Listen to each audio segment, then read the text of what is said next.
Yeah, so a few runs in with these Ovonic LiPos, 3S, 2200 milliamp hour LiPos.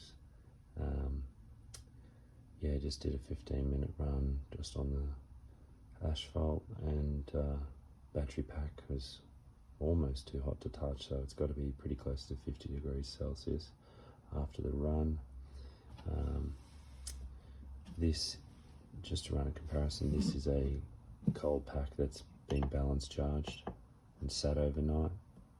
It's held its balance charge pretty well, but obviously, yeah, the internal resistance is not very good. Now when it's fully charged and it's cooled down, the internal resistance sits around 30 to 35 milliohms per cell, which is, as far as I'm concerned, still pretty bad.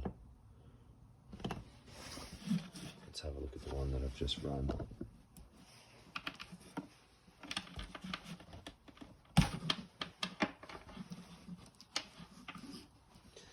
So I've ordered some Z LiPos.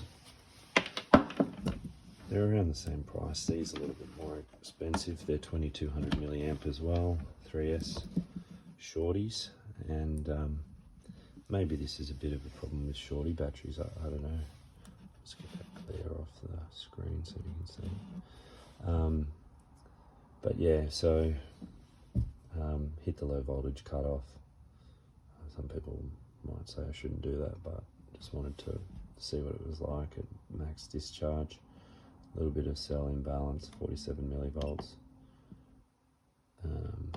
Actually, that's from the previous, so let me just click that on. Yeah, so that shows the post-run internal resistance. Now, this battery, when it was really hot, the internal resistance went down to as low as 11 milliohms per cell. But as soon as it cools back to room temperature, it just starts creeping up and will sit around, 40 to 50 milliohms per cell cold and at sort of storage charge, and it'll probably settle around 30 or 40 milliohms fully charged when the battery's cooled down to room temperature, which it is cold here at the moment. But when I put my MJX battery in, now let's get that for comparison.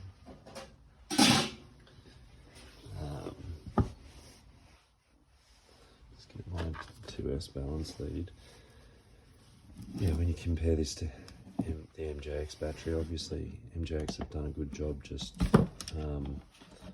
getting a reasonable quality supplier for their LiPos that they supply. I'd love to hear what other people are seeing resistance-wise with cheap LiPos and that sort of thing. The resistance doesn't worry me that much, other than the fact that it's just getting super hot. And I think that's kind of dangerous. So yeah, storage charge, there's about 7 millivolts, or there's 7 millivolts imbalance between the two cells. That's not, let me just run this to, yeah, so there you go. So cold storage charge, we've got 9 milliohms in each cell. Now, when it's fully discharged, this resistance will go up to about actually, no, it's probably around this when it's fully discharged too, when it's cold. When it's after use, or when it's fully charged, the cell resistance is around 4 in cell 1 and 5 milliohms in cell 2, so much better than these Ovonics. So stay tuned and we'll see what the Z packs are like. I feel like these Ovonics might be good in something that just doesn't pull as much current as the MJX. But yeah, I'd love to know if other people see this kind of quality from Ovonic, or if I've just got too bad 3S shorty LiPos. The issue with buying here in Australia, I feel like they're probably not turning over enough. They're probably not turning over enough LiPos here. I wonder if these are old and have just deteriorated. They don't mark the date on them, probably for obvious reasons. And is a there was a sale on them at the moment, so yeah, we'll see how the Z's go. If the Z's are no good, I'll probably get CNHL. I just don't want to add any more hazard in terms of just fire or LiPO fire hazard than is absolutely necessary, and I think sometimes it's probably not worth running cheap